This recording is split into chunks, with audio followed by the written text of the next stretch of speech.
Well, thank you. And such good English, such beautiful. Where did you learn to speak so beautifully?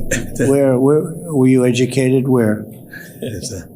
In Liberia. Yes, sir. Well, that's very interesting. That's beautiful English. Sure. I have people at this table can't speak nearly as well. What you just said is one of the most insanely idiotic things I have ever heard. I know you are a tremendous golf player. Golf requires concentration and precision, qualities that also make for a great leader. It seems the Senegalese president has been paying attention. All you have to do with Trump is flatter him, agree with him, offer him gifts, and you'll have his attention, just like a typical toddler. We have every country. We have countries that honestly nobody has ever heard of. We have languages coming into our country. We don't have one instructor in our entire nation that can speak that language. There's a phrase, the ugly American, and it used to be used for tourists, American tourists who went abroad and expected other countries to speak and act like back home. Well, now our president is the ugliest of Americans, and he's showing up at meetings with world leaders and embarrassing all of us and becoming kind of a joke.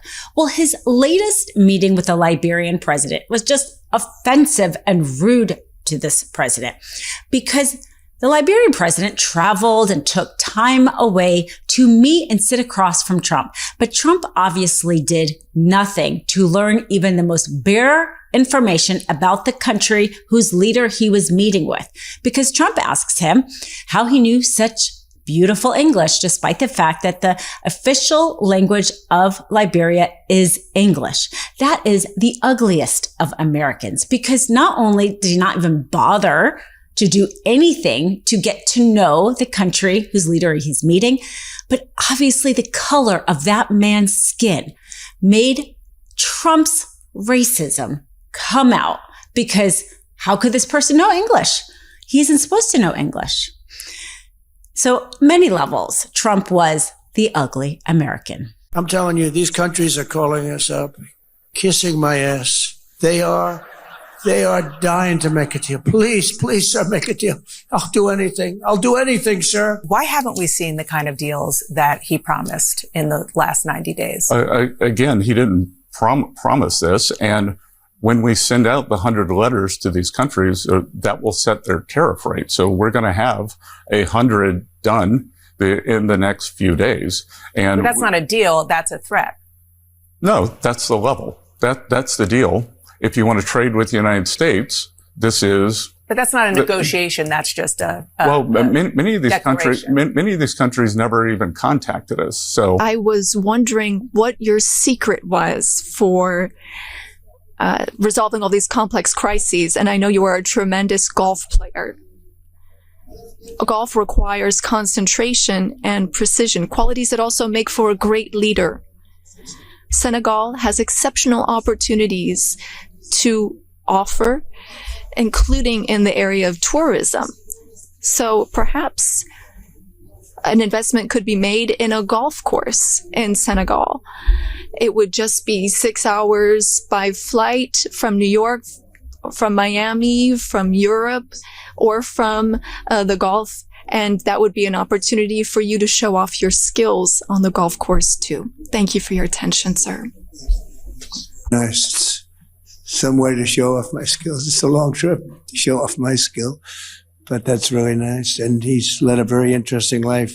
He looks like a very young person. He's a little older than he looks, but a fantastic job. He was treated very unfairly by his government, and he prevailed.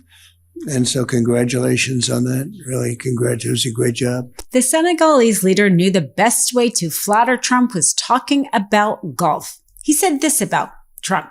Of course, he didn't talk about golf in terms of perhaps the athletic nature of it, how successful he may or may not be in terms of the game.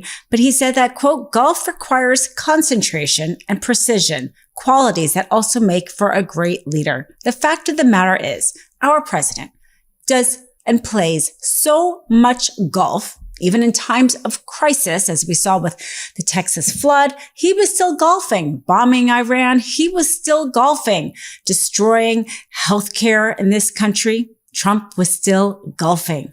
So world leaders pay attention and can't exactly compliment him on the way he speaks, his oratory skills like Barack Obama. No, instead he has to say that the way he plays golf shows what type of leader he is, because that's the only thing that Trump does.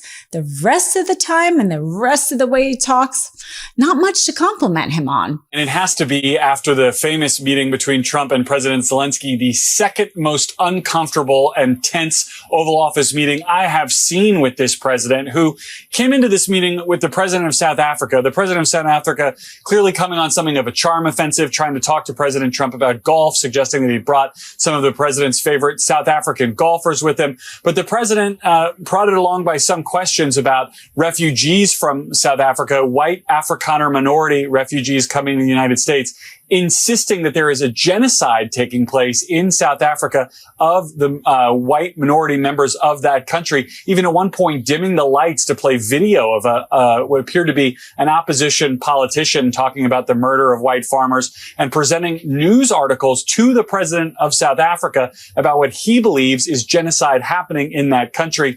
There was Afrikaner farmer genocide.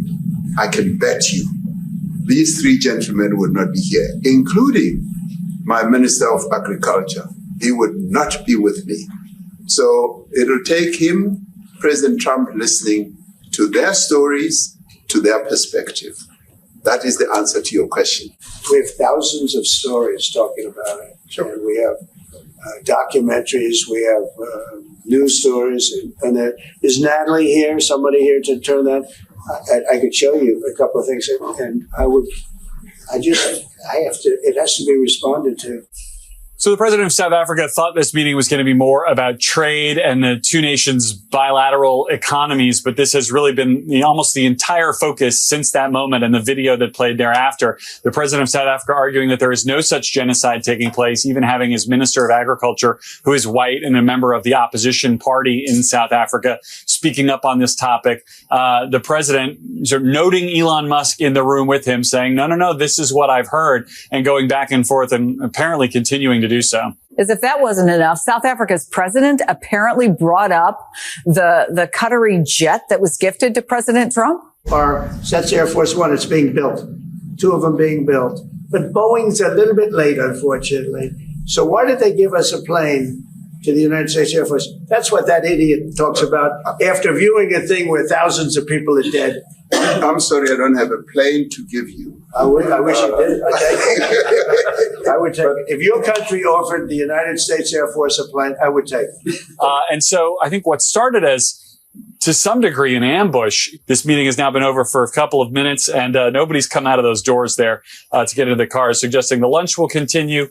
And we'll perhaps learn a little bit more about the state of this bilateral relationship after an extremely awkward hour plus. Time and time again, when world leaders talk with Trump, interact with Trump, you see that they realize that they're interacting with a child. When the South African president met with Trump and said he was sorry he couldn't give Trump a plane, and when Qatar admitted that they had never meant to gift Trump that plane, but he had demanded it after they offered to sell it to him. And Vietnam, who bypassed their own rules and regulations to allow Trump to install his golf course. World leaders realize that they are dealing with somebody who it's a quid pro quo situation, and they are a child. How much can you flatter me? How much can you gift me? He embarrasses himself on the world stage, and world leaders dance around his ego. The truth is more important than ever. Check out our new Truth Over Lies collection at store.MeidasTouch.com. All 100% USA union made.